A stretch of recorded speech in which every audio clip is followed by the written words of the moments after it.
Bismillahirrahmanirrahim. Assalamualaikum warahmatullahi wabarakatuh.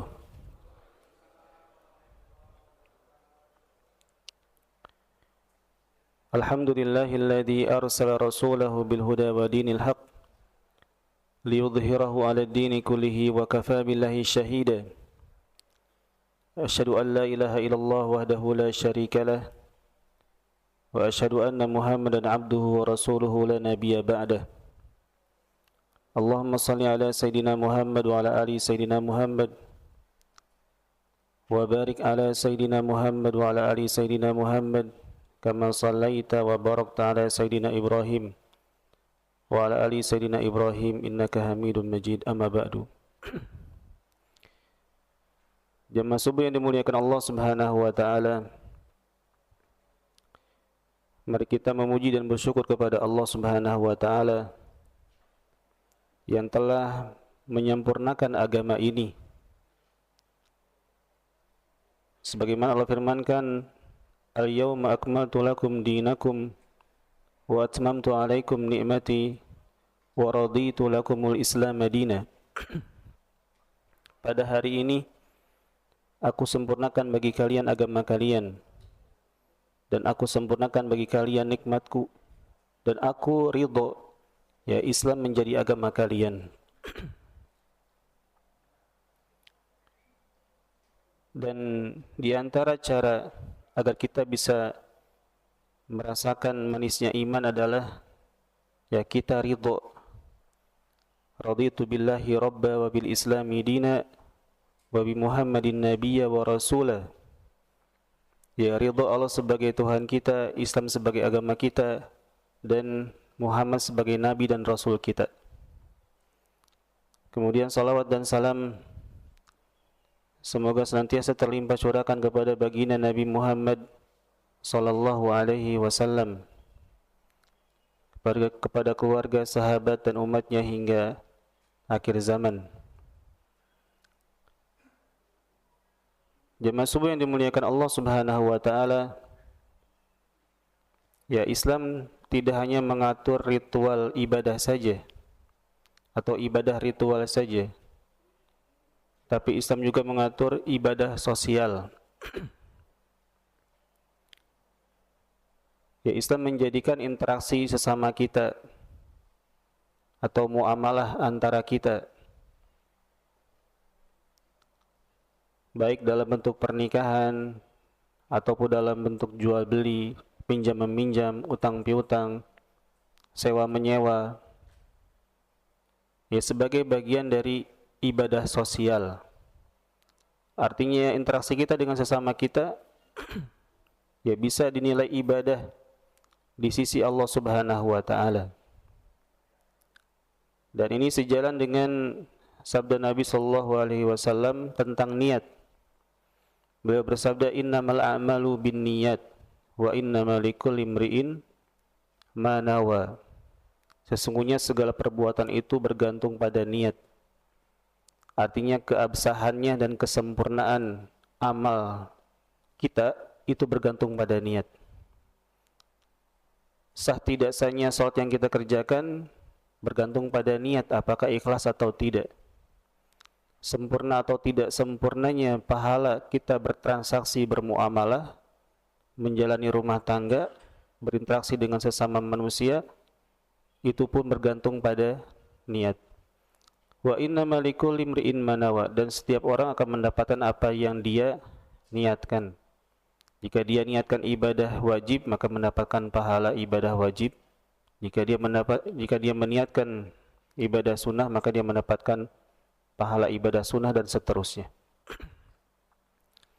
Yang mengomentari hadis ini, ya Ibnu Al-Mubarak mengatakan, "Rubba amalin sagirin tu'azzimuhu an-niyah." Ada banyak amal yang kecil, sepele, tapi besar pahalanya karena niatnya benar. Wa rubba amalin kabirin tusaggiruhu an-niyah. Demikian pula banyak amal yang besar menjadi remeh karena salah niat. Ya transaksi kita, muamalah kita dengan sesama kita itu bukan ibadah murni, tapi karena dilandasi dengan niat yang benar karena Allah Subhanahu wa taala, maka amal tersebut bisa bernilai ibadah di sisi Allah Subhanahu wa taala. Misalkan seorang suami bekerja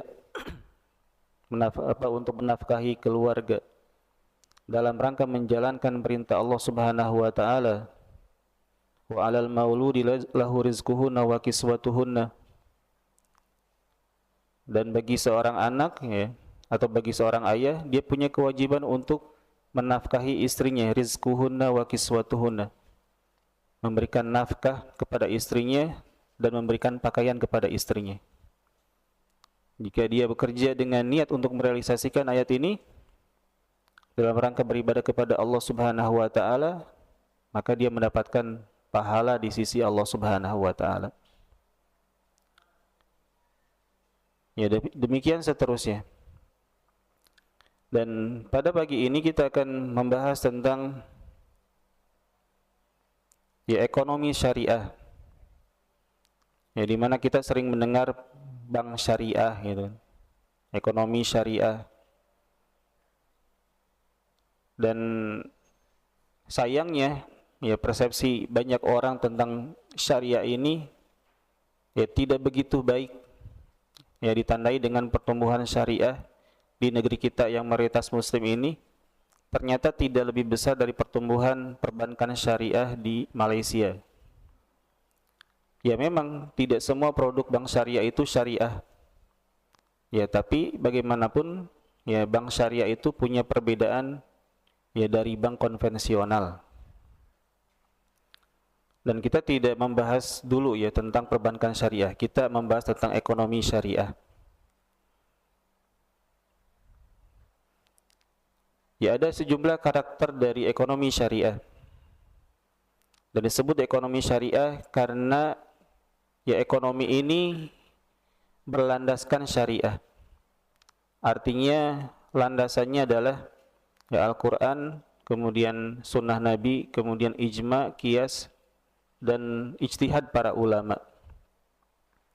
Sehingga karakteristik yang pertama dari ekonomi syariah ini adalah Rabbaniyah al-masdar.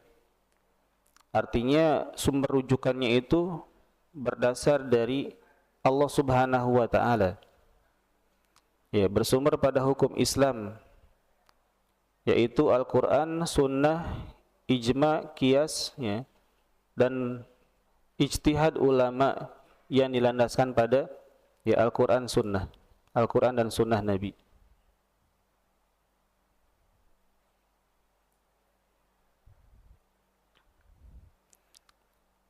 Ya, di mana Al-Quran mengajarkan kita untuk ya memakmurkan dunia ini. Ya, kita sebagai khalifatullah fil ardi ya, diberikan tugas oleh Allah Subhanahu wa taala untuk ya memakmurkan dunia ini. Ya, mengisinya dengan berbagai macam ibadah dan berusaha untuk menggapai kesejahteraan bersama. Ya, Islam tidak memperbolehkan kita ya melihat kaum miskin ya sebagai sebuah problem, tapi sebagai sebuah peluang untuk berbagi. Ya, katanya Nabi kita SAW mengatakan innama tunsaruna wa turzakuna bidu'afaikum. Ya, kalian diberikan pertolongan dan kalian diberi rezeki oleh Allah Subhanahu wa taala itu karena sebab orang-orang lemah di antara kalian. Jadi Islam mengingatkan kita bahwasanya ya orang-orang miskin itu bukan sumber masalah. Tapi orang-orang miskin itu justru ya menjadi sumber rezeki ya dan sumber datangnya pertolongan Allah Subhanahu wa taala. Kemudian Islam mengajak kita untuk membantu orang miskin ini dalam bentuk zakat, sedekah, wakaf, hibah, dan seterusnya. Kemudian dalam sunnah Nabi, ya Nabi kita melarang praktek timbun, ya timbun menimbun ya produk yang dibutuhkan oleh masyarakat luas. Ya, di saat produk itu mengalami kelangkaan. Ya, karena efeknya besar ya. masyarakat akan kesulitan, harga akan melambung tinggi. Beliau mengatakan la yahtakir illa khati.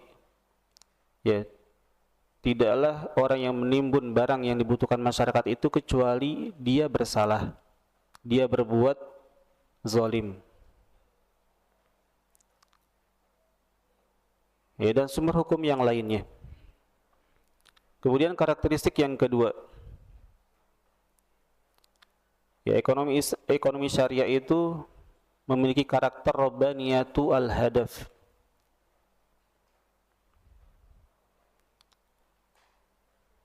Ya, punya tujuan untuk memenuhi kebutuhan ya duniawi individu dan masyarakat sesuai dengan syariat Allah Ta'ala.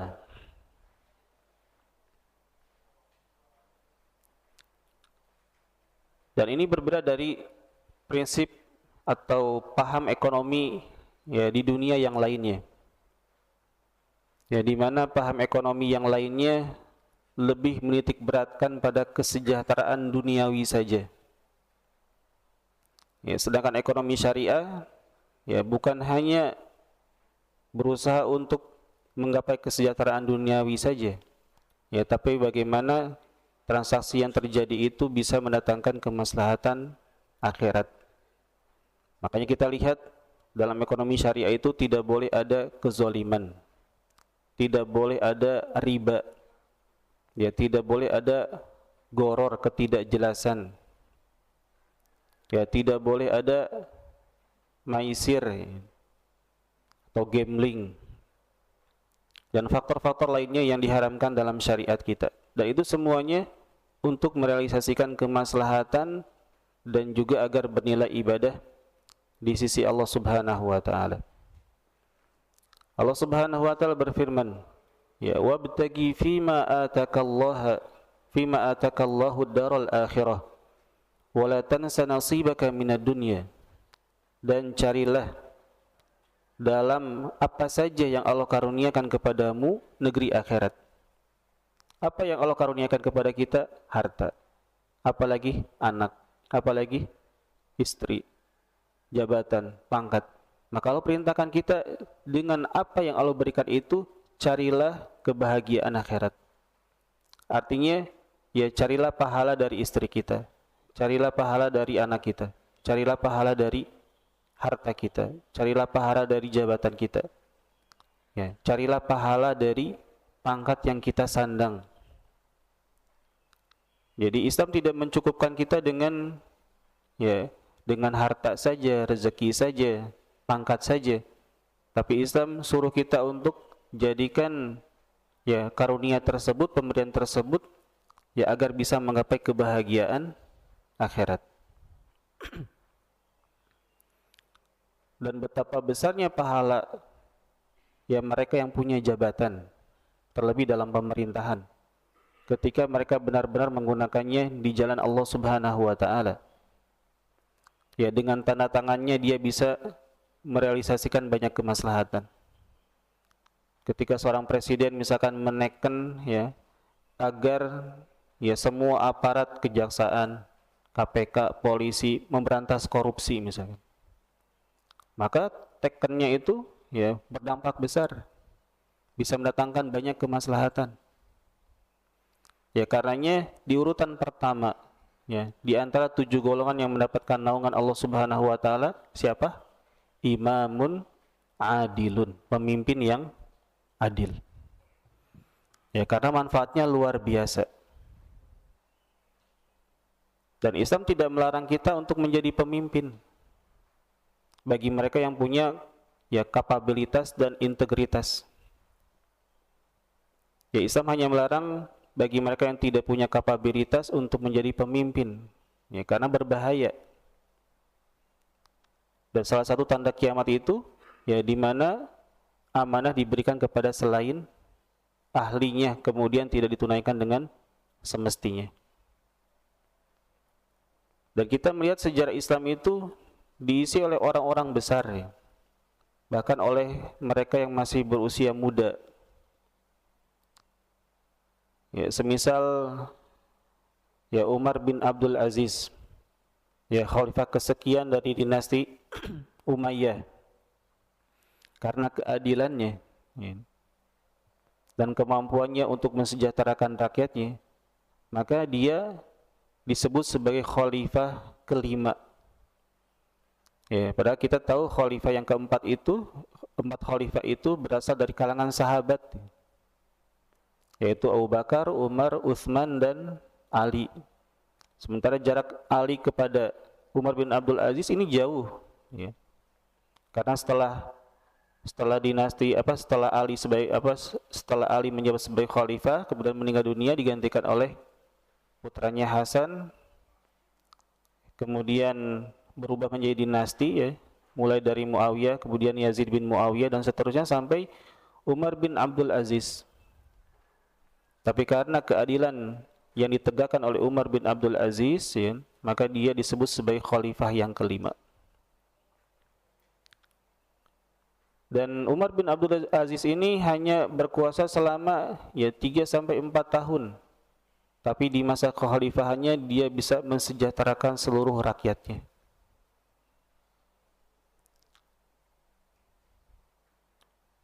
Ini gambaran bagaimana Islam ketika sudah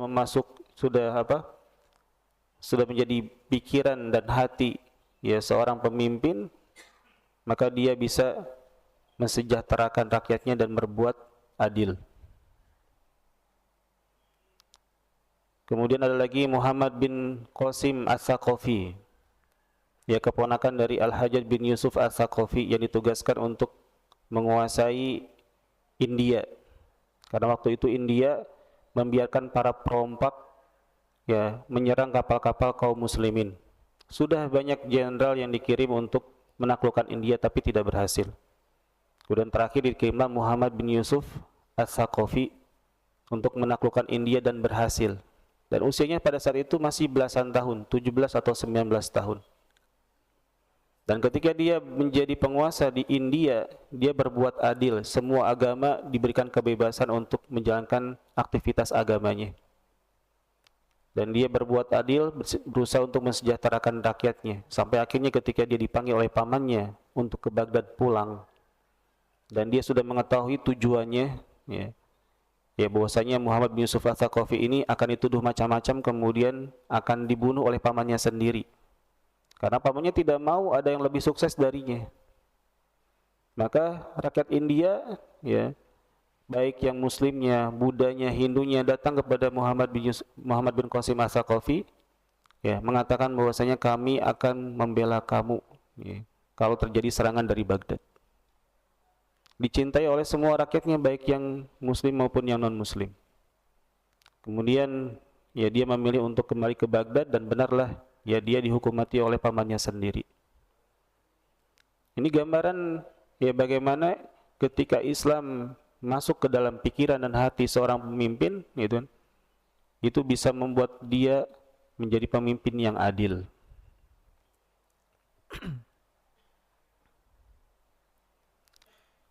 Kemudian karakteristik yang ketiga,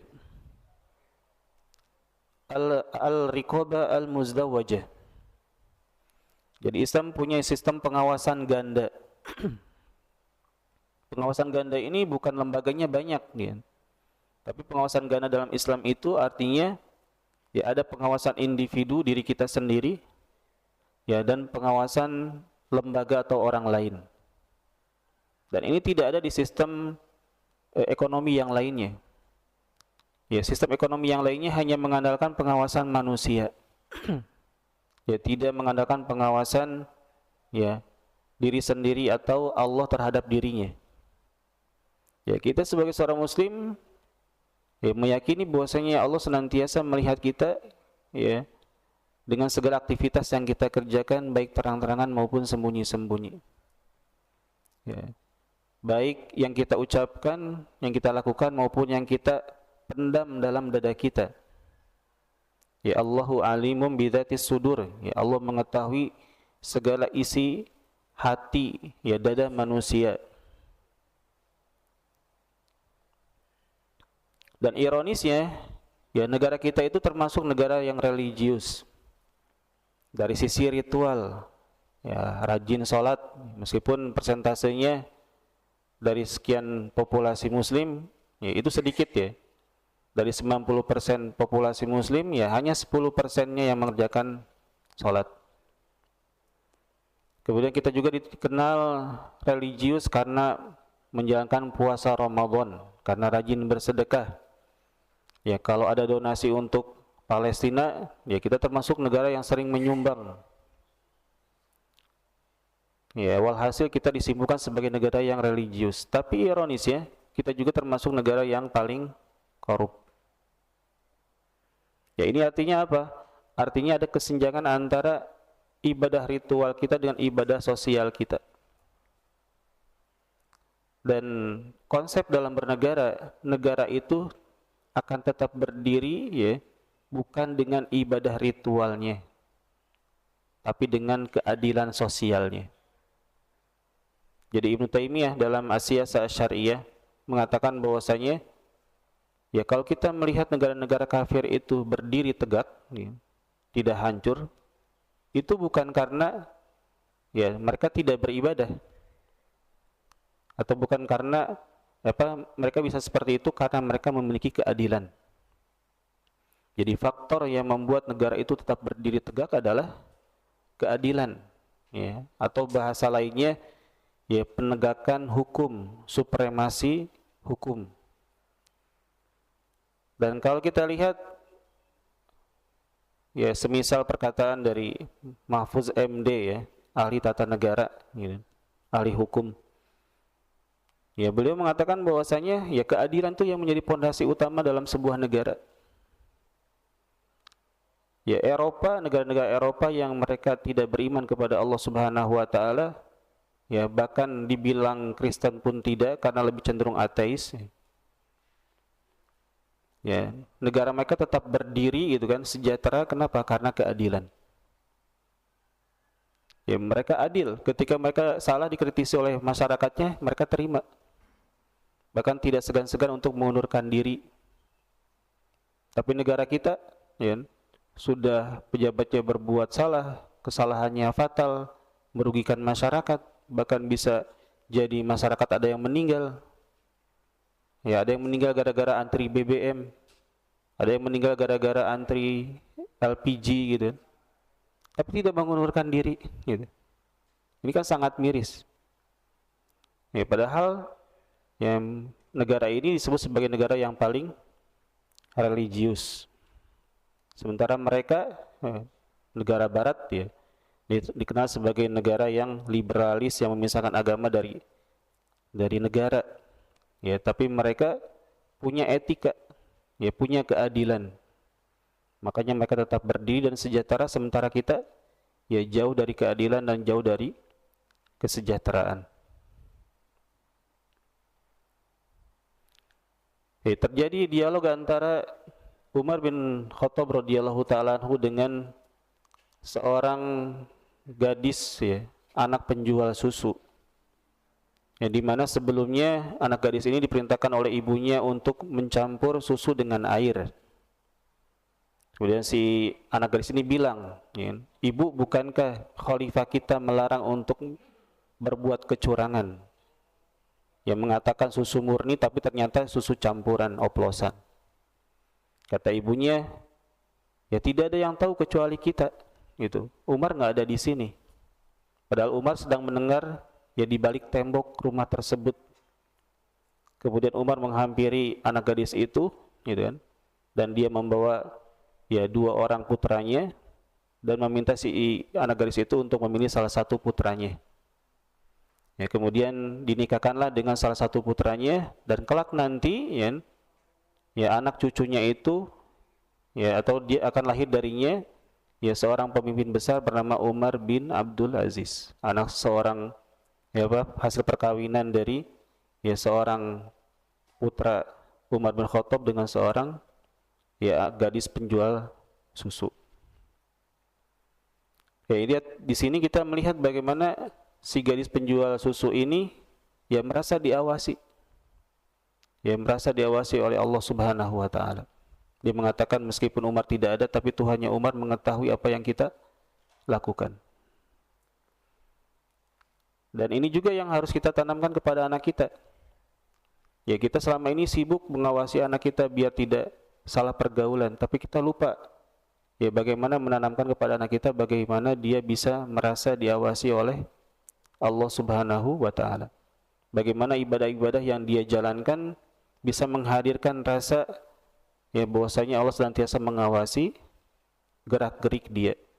Kalaupun dia akhirnya terjatuh ke dalam kesalahan, ya, maka kita arahkan dia untuk segera bertobat karena Allah Maha menerima taubat. Kemudian karakteristik yang keempat, al-jam'u baina ats-tsabat wal murunah. Ya, ekonomi syariah itu menggabungkan antara prinsip ya atau menggabungkan antara sesuatu yang permanen dan sesuatu yang ya bisa berubah-ubah.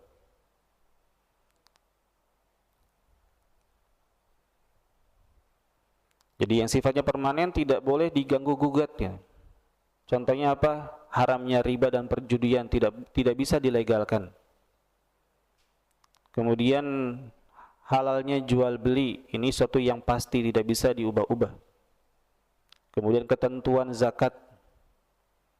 Ya, zakat mal yang ditunaikan oleh kaum muslimin ya tidak boleh digunakan untuk ya pembangunan infrastruktur ya. Ya, karena ya sudah digariskan ketentuannya, hanya ada 8 golongan yang berhak menerima zakat mal. Dan pembangunan infrastruktur bukan bagian dari 8 golongan tersebut. Kemudian skema pembagian waris, itu sesuatu yang pasti, yang tidak bisa diotak-atik. Ya, kenapa diatur ya pembagian waris sedemikian rupa dalam Islam gitu kan? Karena kalau tidak diatur, ya masing-masing keluarga akan membuat aturan warisannya sendiri dan itu bisa berpeluang untuk menimbulkan terjadinya perselisihan dan pertikaian. Oh, bukankah ketika warisan itu sejalan dengan syariat juga terjadi ya perbedaan pendapat? Iya, terjadi perbedaan pendapat ya antara yang beriman dengan tidak beriman, antara yang mau ya menerapkan syariat dengan yang tidak mau menerapkan syariat. Jadi beda. Sekalipun terjadi perselisihan, tapi perselisihan terjadi ya antara mereka yang ya mengimani konsep ya warisan sesuai dengan aturan Islam dan antara mereka yang tidak mengimani ya konsep tersebut.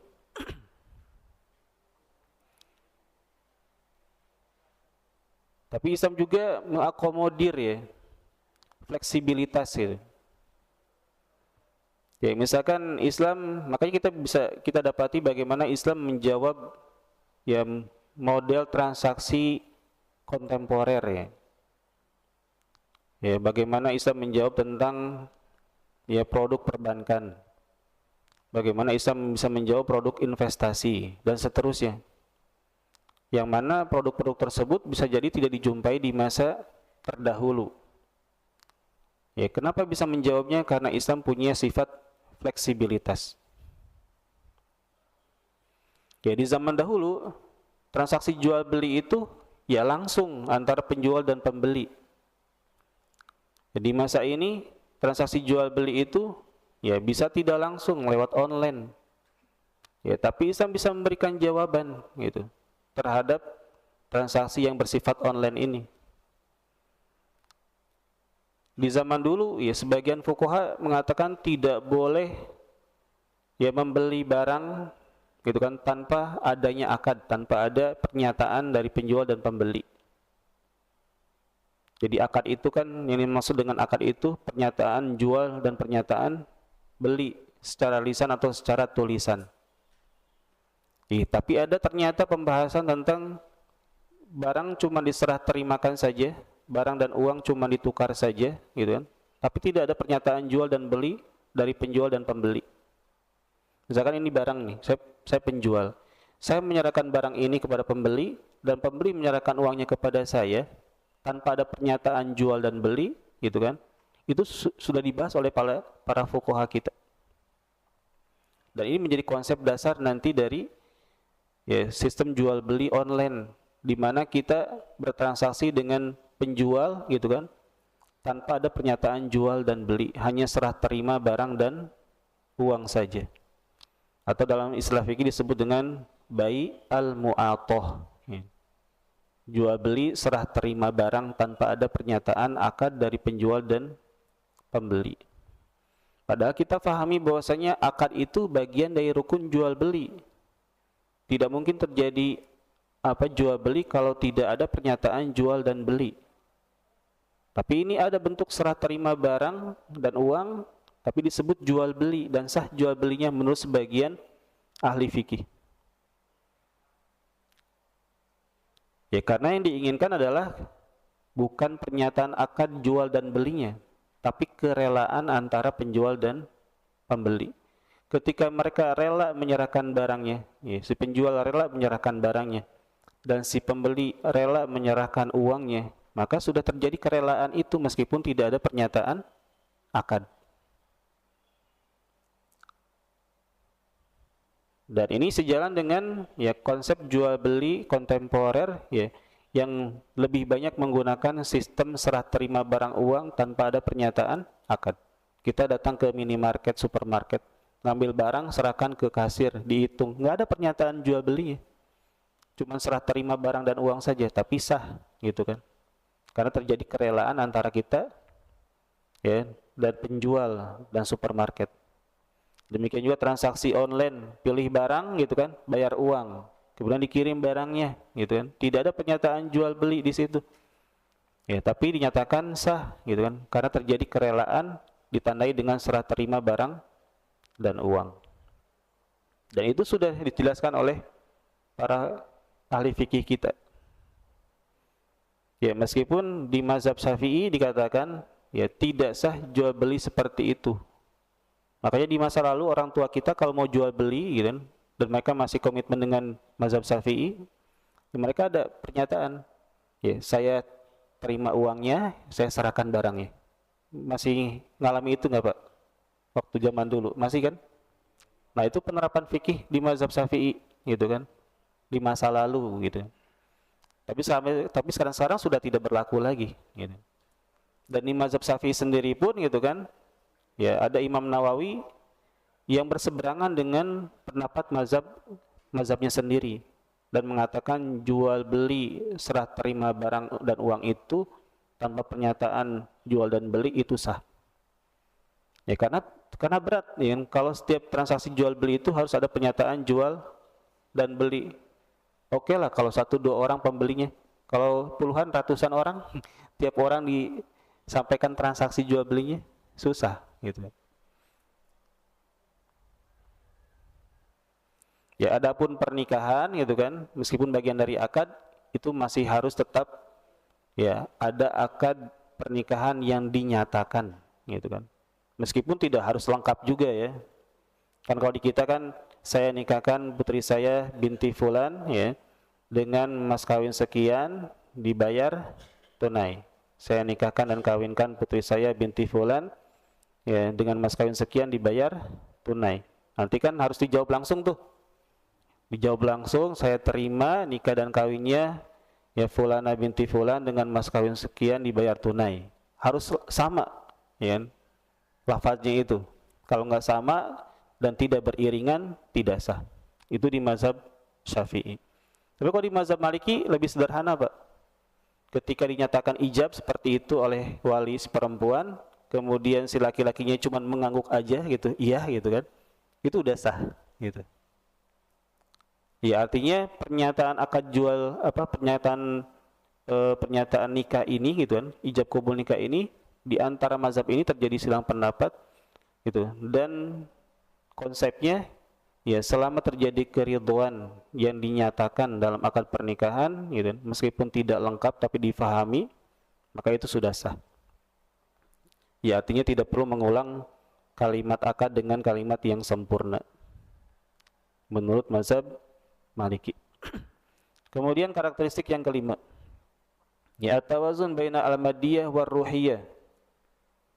Ya Islam memperhatikan atau ekonomi syariah memperhatikan keseimbangan antara ya aspek material dan spiritual. Jadi ekonomi syariah itu tidak hanya memperhatikan aspek material saja, Ini berbeda dengan sistem ekonomi yang lainnya yang hanya memperhatikan aspek material saja. Ya, sistem ekonomi kapitalis hanya materi saja. Ya, dengan penguasaan individu terhadap sumber daya alam yang besar ya.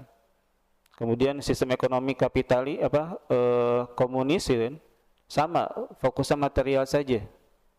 Dengan fokus ya, negara menguasai sumber daya alam dan masyarakat per individu tidak bisa menguasai sumber daya alam atau tidak menguasai, tidak punya hak untuk memiliki.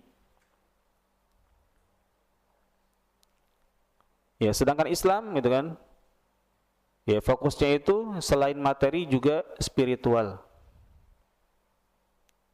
Ya, selain kita diajak untuk mencari rezeki, ya Islam juga mengajak kita untuk banyak bersedekah, ya, dan beribadah dengan harta yang kita miliki. Selain Islam itu mengajak kita untuk ya mencari nafkah dengan kemampuan yang kita miliki, ya Islam juga mengajak kita untuk mencari nafkah dengan iman dan takwa. Ya, contohnya firman Allah Subhanahu wa taala, "Walau anna ahlal qura amanu wattaqau lafatahna 'alaihim barakatim minas sama'i wal ard." Ya, sekiranya penduduk negeri itu beriman dan bertakwa, tentunya kami bukakan bagi mereka keberkahan dari langit dan bumi.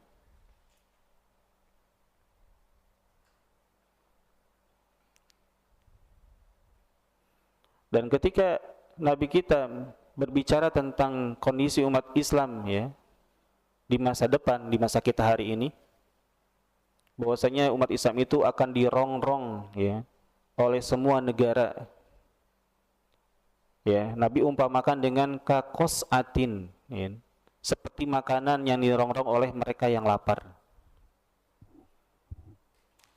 Nah, ketika Nabi menyebutkan negara Islam itu akan dirongrong oleh negara lain, oleh umat negara lain, ya seperti sebuah makanan yang diperebutkan, itu menunjukkan bahwasanya negara-negara Islam itu ya makmur sumber daya alamnya, ya seperti makanan, gitu.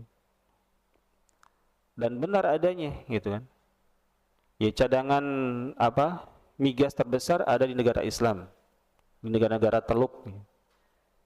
Kemudian emas juga di negara-negara Islam. Ya sumber daya alam ya yang lainnya dikuasai oleh negara kita. Nikel terbesar di dunia itu ada di negara kita, gitu. Bagian dari negara Islam. Makanya itu yang membuat negara-negara barat itu merongrong ya negara-negara Islam, tidak membiarkan mereka hidup tenang, damai. Ya, selalu dibuat konflik agar ya mereka tidak punya fokus untuk mensejahterakan masyarakatnya, ya untuk memperkuat persenjataannya, militernya, ya tapi sibuk untuk meredam konflik ya di tengah-tengah mereka. Ya, kita lihat bagaimana ya konflik yang ada di Timur Tengah ya, Yaman dan Arab Saudi ya. Houthi di Yaman dengan Arab Saudi. Kita lihat konflik di di negara-negara Timur Tengah yang lainnya.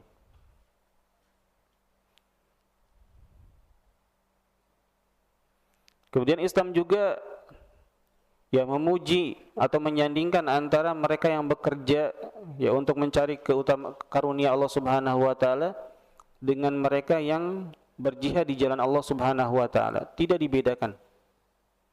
Ya. Islam tidak memuji yang hanya berjihad dan tidak memuji yang bekerja, tidak. Tapi Islam memuji kedua-duanya. Ya Allah berfirman, "Alima an sayakunu minkum mardha wa akharuna yadribuna fil ardi yabtaguna min fadlillah wa akharuna yuqatiluna fi sabilillah." Ya Allah mengetahui bahwasanya akan ada di antara kamu orang yang sakit, orang yang berjalan di muka bumi ya untuk mencari sebagian karunia Allah, bekerja. Wa akharuna yuqatiluna fi sabilillah, dan sebagian lagi ya berperang di jalan Allah Subhanahu wa taala. Jadi Islam tidak mencela mereka yang bekerja. Ya karena memang ya bekerja itu bagian dari kebutuhan manusia untuk memenuhi kebutuhannya. Ya bahkan Umar radhiyallahu taala anhu ya pernah mengkritisi seorang pemuda yang sehabis subuh ya dia berdiam di masjid dan hanya berdoa saja, duduk berdoa saja, meminta rezeki kepada Allah Subhanahu wa taala. Ya Umar berkata kepadanya, inna sama'a la tumtiru dhahaban wala fiddah. Sesungguhnya langit itu tidak menurunkan emas dan perak. Ya, artinya Umar mengajarkan kepada dia bahwasanya ya untuk mendapat rezeki itu ya selain berdoa, bekerja juga.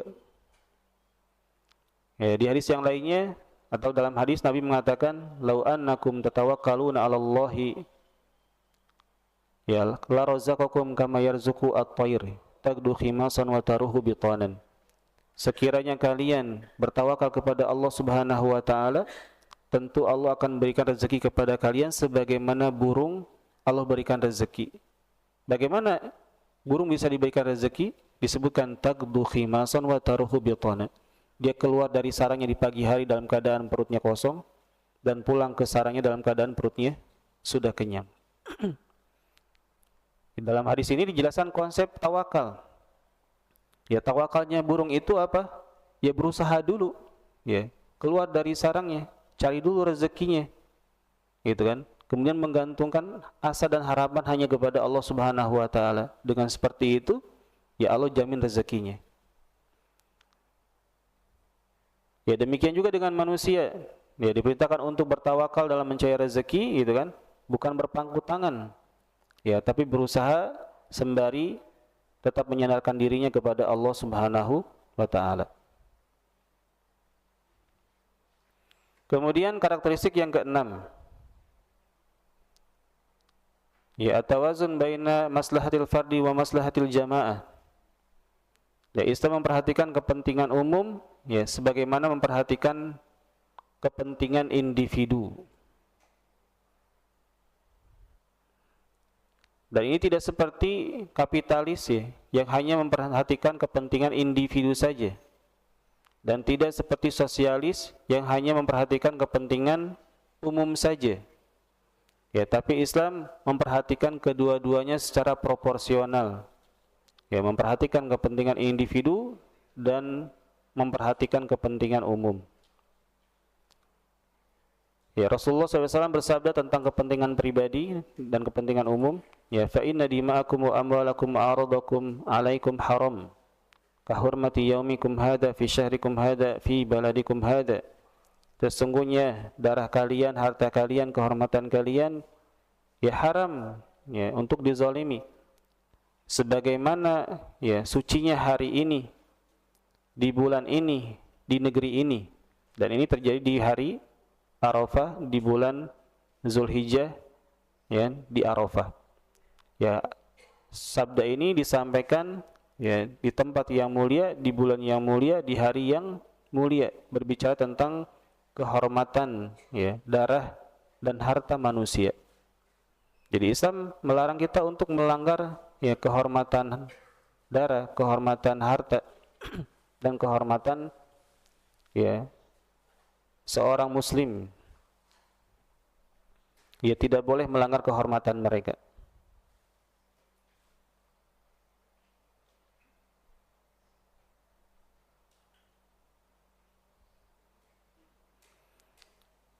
Ya, contoh yang lainnya Islam memperhatikan kepentingan umum. Ya, misalkan negara kita membutuhkan ya ahli tertentu ya.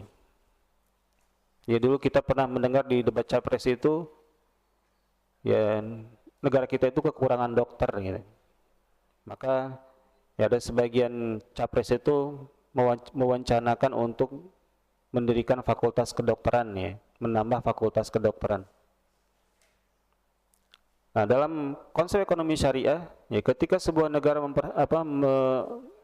memperhatikan kebutuhan sebuah pekerjaan, kemudian negara ya memaksa ya sebagian masyarakatnya untuk menguasai pekerjaan tersebut atau profesi tersebut, maka itu diperbolehkan. Jadi pemerintah boleh memaksa kita untuk ya mengambil profesi tertentu. Ya, tentunya sesuai dengan kemampuan dan bakat kita. Tapi pemerintah juga wajib untuk membayar kita ya, dengan upah yang layak. Ya, kenapa? Karena profesi tersebut ya bagian dari fardu kifayah. Jadi misalnya ketika negara kita ini kekurangan dokter, sementara dokter itu dibutuhkan untuk ya melayani masyarakat, melayani kesehatan masyarakat. Kalau tidak ada dokter gitu kan, maka dikhawatirkan masyarakat kita terjangkit penyakit kemudian ya tidak sembuh dari penyakitnya bahkan meninggal dunia. Maka menyiapkan dokter-dokter di masa depan itu merupakan kewajiban pemerintah dan menjadi fardu kifayah bagi kita ya berusaha untuk merealisasikan kewajiban tersebut.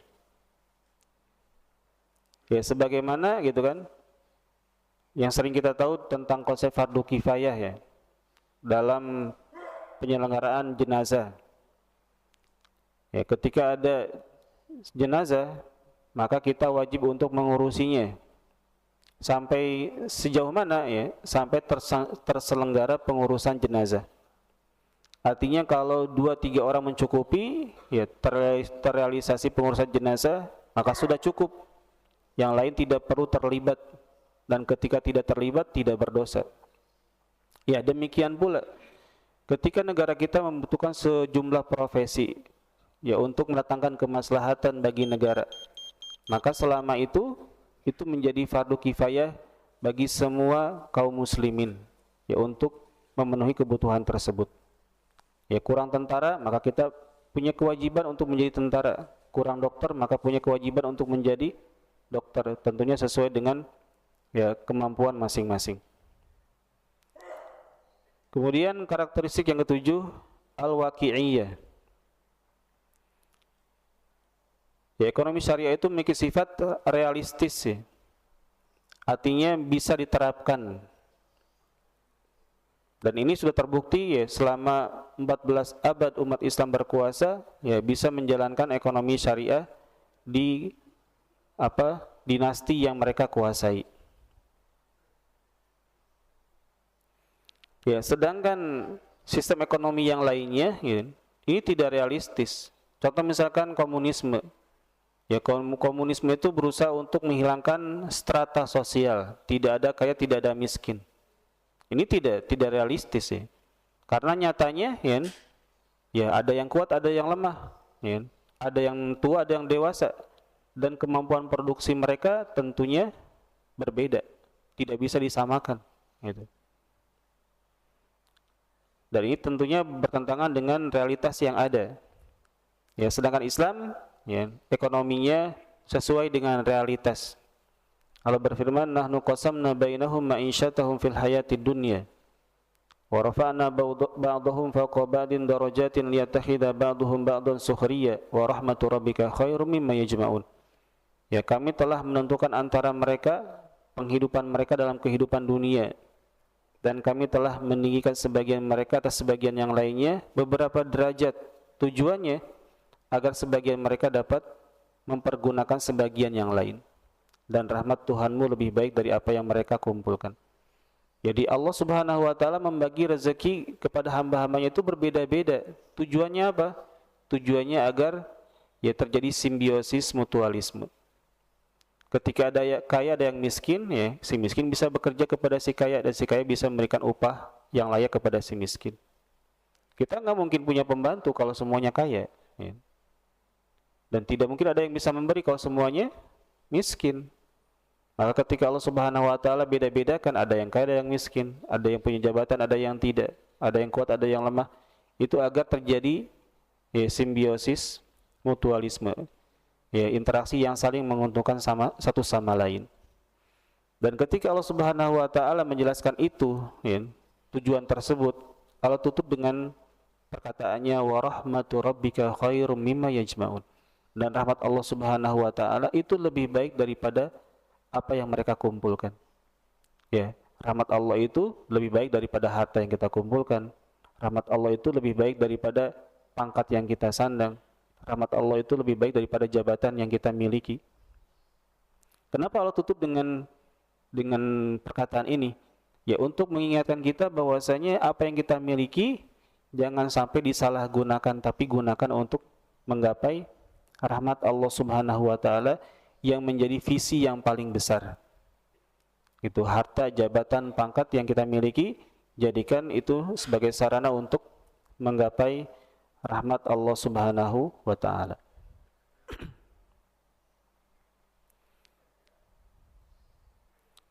Kemudian yang kedelapan, ekonomi syariah punya karakter al-alamiyah, bersifat universal ya. Ya, kenapa? Karena Nabi yang membawa risalah Islam dan konsep ekonomi syariah ini adalah Nabi yang diutus untuk semesta alam. Allah Subhanahu wa taala berfirman, "Wa ma arsalnaka illa rahmatan lil alamin," dan tidaklah kami utus engkau kecuali sebagai rahmat bagi semesta alam. Kemudian bagian terakhir tentang prinsip dasar ekonomi syariah. Yang pertama, ini ada 3. Yang pertama, ekonomi syariah mengakui adanya kepemilikan pribadi dan kepemilikan umum. Nah, ini berbeda dengan konsep kapitalisme yang hanya mengakui adanya kepemilikan pribadi dan tidak mengakui kepemilikan umum. Dan berbeda dengan konsep ya komunisme atau sosialisme yang hanya mengakui kepemilikan umum dan tidak mengakui kepemilikan pribadi. Atau secara simpelnya, ekonomi syariah itu seperti apa sih? Itu seperti ekonomi yang dicantumkan dalam pasal 33 di undang-undang kita. Jadi negara kita itu bukan negara kapitalis dan bukan negara sosialis, tapi sumber daya alam dikuasai negara untuk kepentingan dan hajat hidup bersama.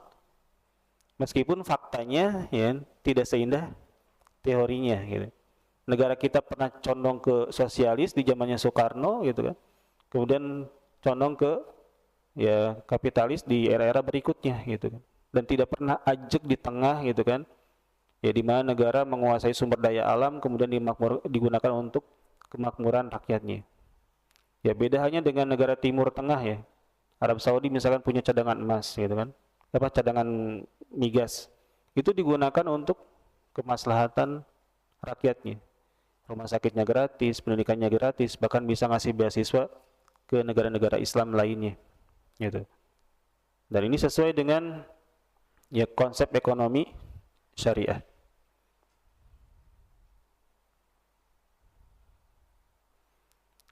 Kemudian konsep yang kedua atau prinsip dasar yang kedua, ya ekonomi syariah menetapkan adanya jaminan sosial dan pemenuhan kebutuhan pokok. Jadi ketika ada sebagian warga negara tidak punya kemampuan untuk memenuhi kebutuhan pokok, maka negara bertindak di sini, ya, untuk memenuhi kebutuhan mereka. Ya, tidak dibiarkan begitu saja. Ya. Tidak seperti negara kapitalis yang membiarkan si miskin tetap miskin, ya, si kaya makin kaya. Dan tidak seperti negara ya sosialis ya, yang semuanya dipukul rata, ya baik kaya atau miskin ya punya jatahnya sama, ya rumah susun ukurannya sekian, ya jumlah anak berapapun ya ukurannya sekian, ya semuanya disamaratakan. Ya sedangkan Islam ya mengakui kepemilikan pribadi gitu kan, dan mengakui kepemilikan umum dan tetap memperhatikan ya mereka yang tidak bisa memenuhi kebutuhan pokoknya. Kemudian Islam juga memberikan kebebasan yang diatur, ya tidak seperti kapitalis ya yang terlalu membebaskan, yang terlalu memberikan kebebasan, dan tidak seperti sosialis atau komunis yang terlalu mengekang, ya. Tapi kebebasan di Islam itu kebebasan yang diatur. Gitu. Ya ini tentang karakteristik dan prinsip dasar ekonomi syariah. Ya untuk menjadi gambaran kepada kita, memberikan gambaran kepada kita bagaimana ya keindahan Islam ya dari sisi ekonominya yang memperhatikan banyak aspek ya untuk merealisasikan keadilan dan kesejahteraan ya bagi kaum muslimin. Ini pembahasan kita pada hari ini, mudah-mudahan bermanfaat. Sebelum diakhiri kita buka sesi tanya jawab, silakan bagi bapak-bapak yang ingin bertanya. Silakan bapak-bapak, ibu-ibu, barangkali ada yang bertanya. Ya, silakan Bu.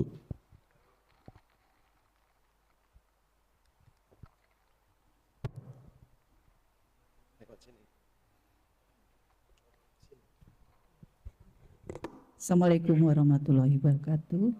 Sabahul Waalaikumsalam. Khair, selamat pagi Bapak Ibu. Ustadz, materi yang sangat menarik. Sungguh pada kenyataannya yang terjadi di kehidupan dan lingkungan kita lebih rumit Ustadz. Ya. Bahkan banyak yang tidak sesuai syariat. Ini kenyataan di lapangan. Saat ilmu syariat Allah berhadapan dengan oleh nafsu manusia, implementasinya itu membutuhkan kesabaran dan ketabahan, dan itu saya alami. Kemudian saya ingin menanyakan terkait qard, hutang piutang, pinjam peminjam ya Ustadz. Ya. Seandainya si berhutang ini mengalami usroh atau kesukaran sesuai Quran surat Al-Baqarah ayat 280, dan jika orang yang berhutang itu dalam kesulitan, maka berilah ia naziroh atau tangguh sampai ia berkelapangan. Kalau dia memberikan